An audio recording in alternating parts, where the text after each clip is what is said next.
My guest today is Susan Dawson from Yamhill County Republican Women. She used to be the chairman, and now she volunteers, and we'll find out more about that. And we'll be talking about what's up going on, and also recalling Kate Brown and different ways you can be involved. I hope this will be an inspiration to you to do something. So thank you, Susan. You're welcome. So what is your position again? I'm past president of the Yamhill County Republican Women, but I'm also alternate delegate to the Oregon Republican Central Committee. So I was able to serve as a delegate this last time during the platform convention and the Central Committee in August, and that was very interesting. That's the second time I've been to the platform convention and really enjoyed it. And if you want to stand up for what you want our party to be about, platform convention's a great place to do that. Yeah. So. You know, I guess while we're going there, you know, you hear a lot, and I understand, you know, that Jesus, you know, from people who have faith, you know, and you hear a lot, well, Jesus is neither Republican or Democrat, and you know, that's obviously true. He's not like voting, but the thing is there's a lot of people of faith that go to the conventions, and they are very strong on keeping pro-life, you know, keeping marriage between a man and a woman, things that are ethical and things that are constitutional and things that are truth. And there's a lot of people that pray into these things. Yes. So it's really true. And yes, Jesus accepts all kinds. I mean, he's not Republican or Democrat, but who is, I would ask yourself, who is standing up for God's way? Who is standing up for religious liberty? And who is standing up for those that are weak and powerless and don't have a voice? Despite what the media says. Yes. Who is looking out for the little guy? Who's for individual freedom, medical, the whole medical freedom issue that we had over vaccinations, where the Democrats were voting to take away exemptions, which was going to affect families that had medically fragile children that didn't fit in the narrative and would be excluded from school. And the Republicans were standing up for the individual. And I see that across the board, and I think a lot of people saw that too. A lot of people are coming to the Republican Party because they realize that they do stand for the individual, and they're not going to let the herd thought to kind of take over and take away the individual's right. So right. Well, and another thing, people of faith. Now, I'm not talking, you know, everybody. I mean, it's hard to lump everybody, but I think as a whole, let's say the majority.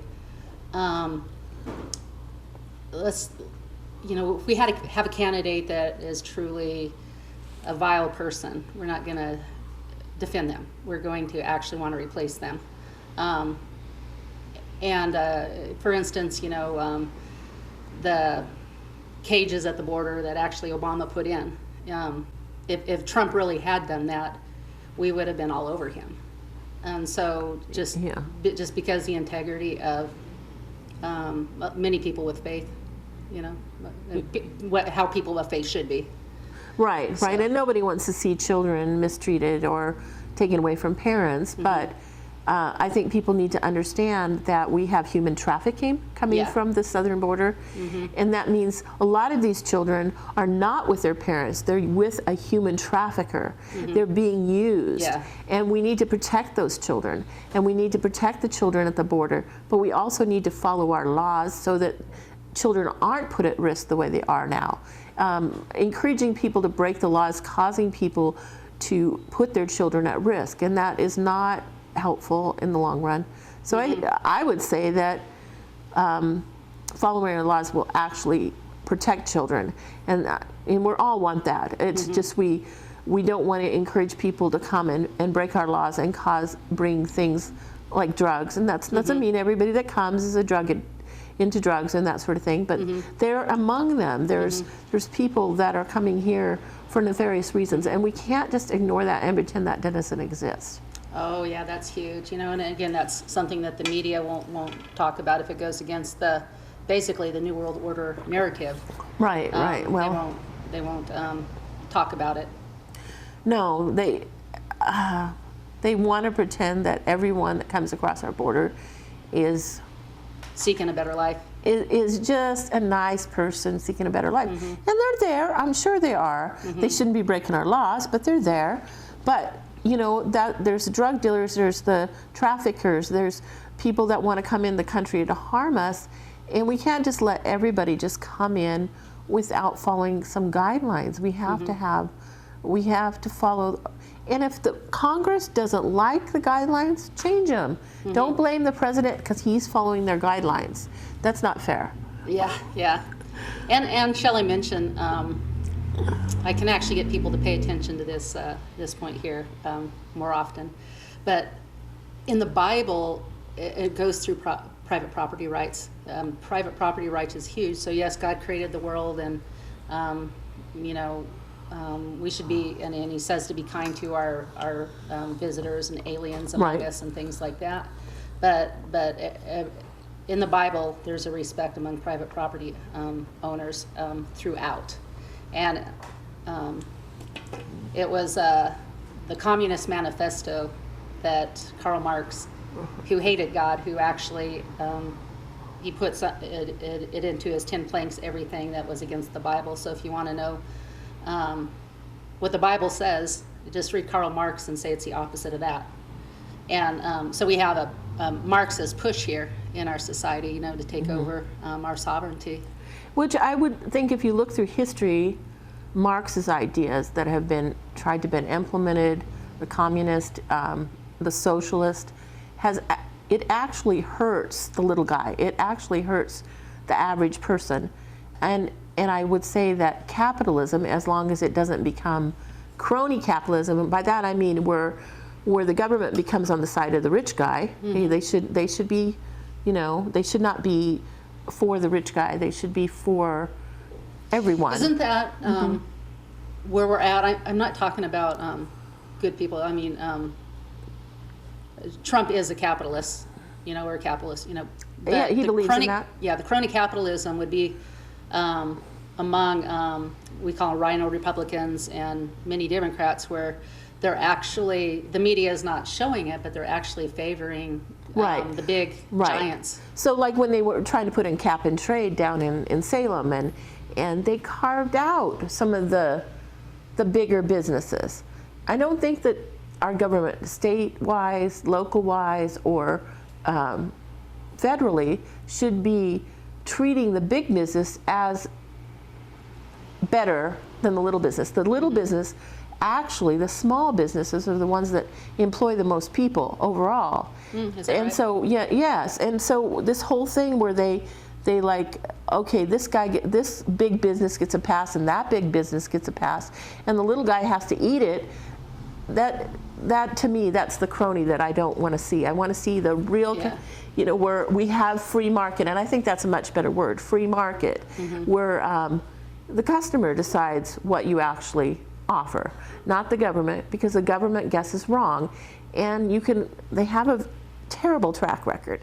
That's kind of, I guess, the introduction for the Yamhill County Republican Women. What's going on there? What's happened in the past? What's going to happen in the future? Okay, well, this summer we had Mayor Scott Hill come and talk to us about the homeless problem in McMinnville, and he had a lot of interesting things to say about how they were trying to balance property rights and the needs of homeless people, and also the laws that were restricting the things they could do. And one thing that they had to let happen was people have a right to sleep. And so they had decided that they would make it so that you could only sleep on the streets or have your camping things at nighttime. So there's certain hours, like you have to have it cleaned up by 6 or something. And so that has cut back on the number of homeless people in certain neighborhoods because they have to move their camp. It probably is resituated where they are, but you know, it's did give those people with properties some safety, and so it's always going to be a balancing act, I think, with that. Yeah. So is homelessness largely caused by all the insane regulations that the government's doing that raises the prices on stuff? I do think that that regulations are affecting how many homes are built. And if you have fewer homes, it's going to hurt the small guy the most. So it's ridiculous how much people, like say in Portland, need to pay in order to build a house. If we made it so that housing was easier to build, then we would have less people. It would, there'd be, the prices would come down and seniors could afford it. And so I do think government has a lot to blame here. And I do also think that we need to figure out ways of dealing with our mental illness, and we also need to figure out how to deal with drug abuse without, because these are two of the areas where people fall through the cracks and are stuck in that situation. And Well, we absolutely need to, figure that out. But as far as the regulation goes, for instance, I understand that a man was trying to build a second little home above his garage. And Portland was gonna, not even counting just the building, the cost of that, which is what you have to do. But the regulation that the government was going to get $30,000 in Oregon, and so of course he doesn't want to do that. And we have a farm, and on the farm we can only have a few homes, and one was the mother-in-law home, and it's like, this is how many acres? Right. I mean, we could, if we wanted to, we could put many homes on there if the government let us. So I think people, if there wasn't all these regulations, I think people in all the neighborhoods would probably find a creative way to make an extra, let's say $300-400 a month by putting a little something there that they could rent out to help them with their cost. And then the homeless population and the rent would just naturally fall down because there wouldn't be such a demand. And I think the government has most of it to blame, because back in the 60s and 50s and 60s, before the government started really getting into taxing, we went from a single parent being able to buy or pay the rent, go out and work, and the mom, if she wanted to, could stay home and take care of the kids, which is very important to the kids. Maybe she could get a part-time job if she wanted to. Well, now two people are almost forced to work, and then the kids are running around not getting the care that they need, and increasing the the drug abuse problem, increasing the mental illness. I mean, this is, I think the government is really, anytime you get a society that has more and more regulation, and communist, the communist countries, Venezuela, and I mean, they're all in horrible situation because of the regulations. I think regulations are big. But what our Oregon state government did is they went from one extreme to the other. Is you can't have, like your little house, a little apartment above your garage without a huge payment. And now they're going to make it so all these single family areas have to allow family, like apartments, and that just passed in Oregon.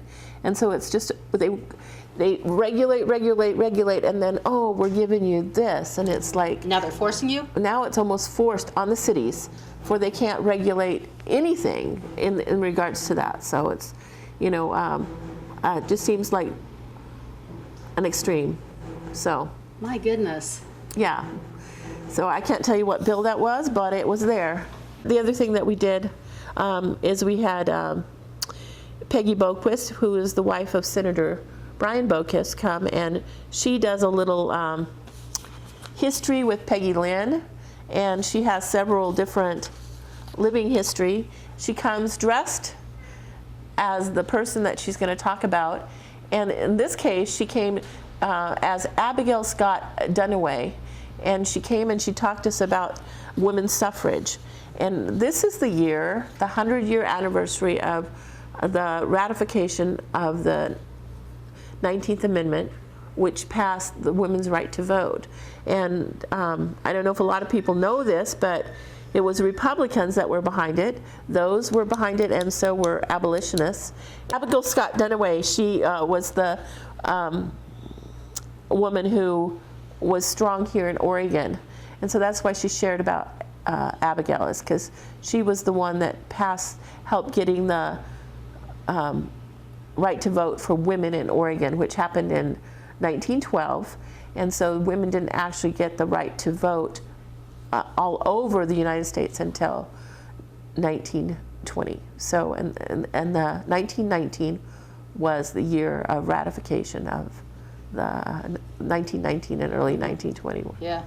You know, again, despite what you hear on the TV, on the media, you know, Republicans have one thing after another, whether it's, you know, 1865 under Lincoln or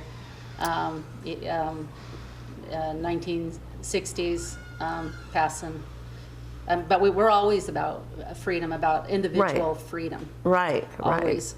Right. And I think that's really shown itself here in Oregon with the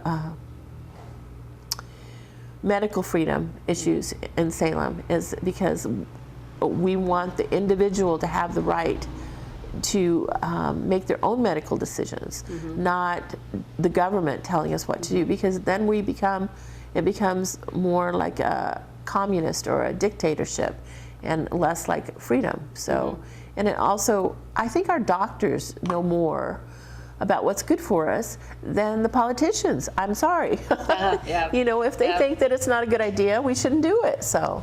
Yep. Well, I guess we can hear now. It's like, oh, well, not for the freedom of abortion. Well, no, we believe in the freedom of the life of the unborn child. Right. You know, the weak and right. And everything. And if people had all the information, even the women, about the freedom of information. Yes, they are shielded from that, and they're not allowed to show fetal development. They're not allowed to talk about the unborn as a person, and they're not allowed to talk about how they've developed, how far along they are. There's a lot of coercion, and I believe that at least 50% of women feel coerced into an abortion. To me, that's not freedom. Oh, at least. And I do believe that the baby has a right. That babies have right. We all have rights, and that's the thing, is we need to be consistent. And if it's a human being, it has rights. So. Yeah, well, and we're not even, you know, the Democrats. I mean, it's really gotten to be a cash cow. Well, the same in slavery. I mean, that's why they fought to keep that, is because it was a you know, cash cow and a power thing, you know, way back then. And now we're looking at that with the unborn child, because now some corrupt doctors, and that's where we need protection for the baby even more so. Some corrupt doctors are actually wanting the mother to go full term so they can harvest the body parts. It's worth thousands and thousands of dollars to them. And so, you know, just because somebody says they're a doctor doesn't mean they're not corrupt.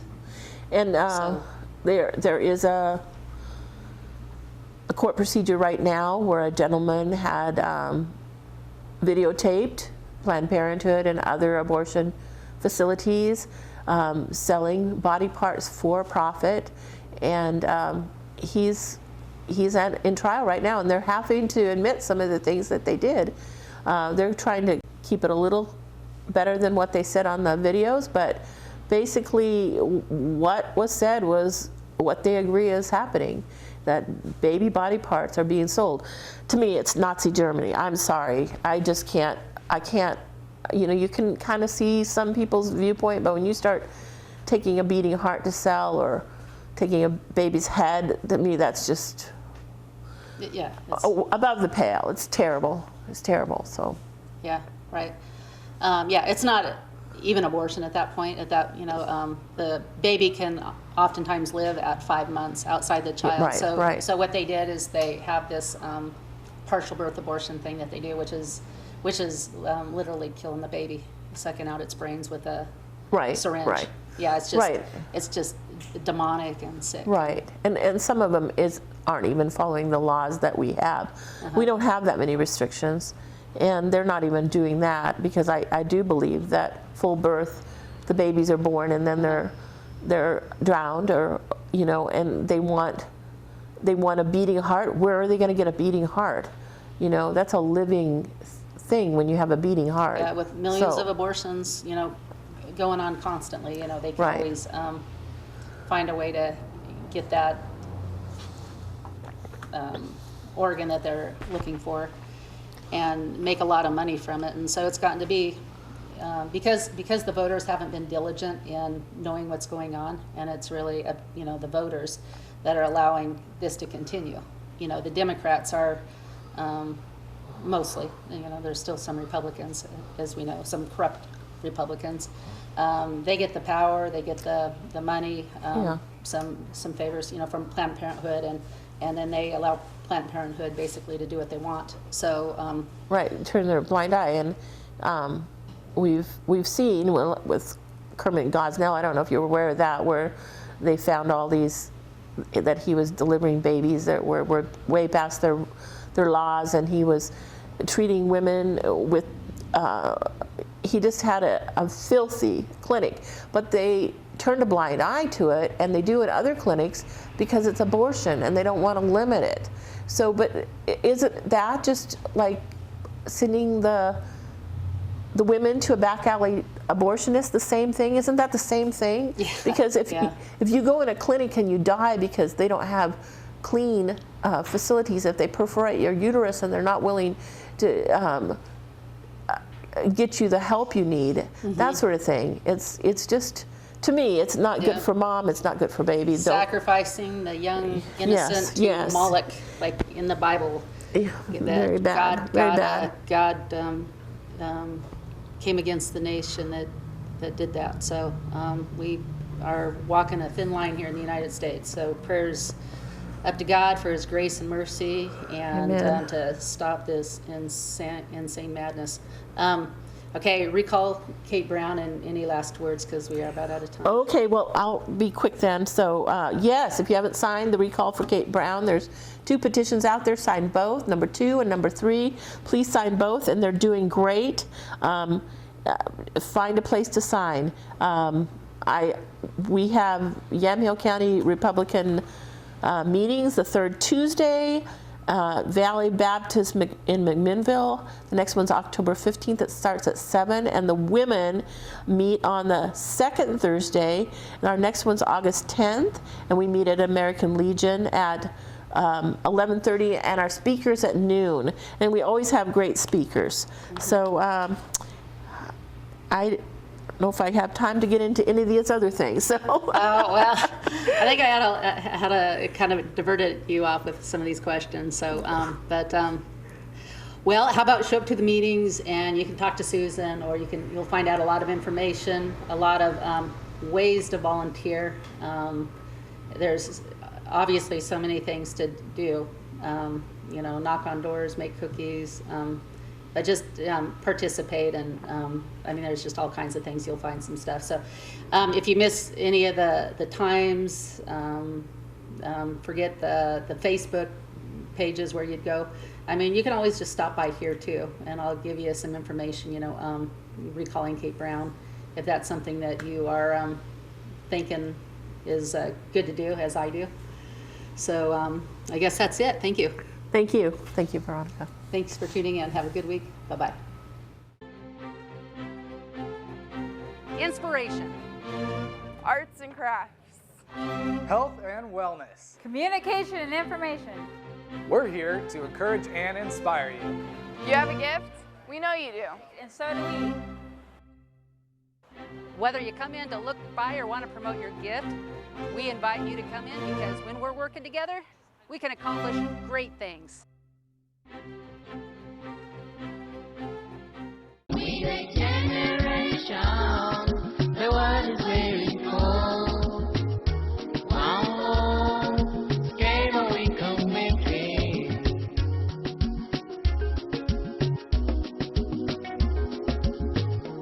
We the generation. generation. The world is very far.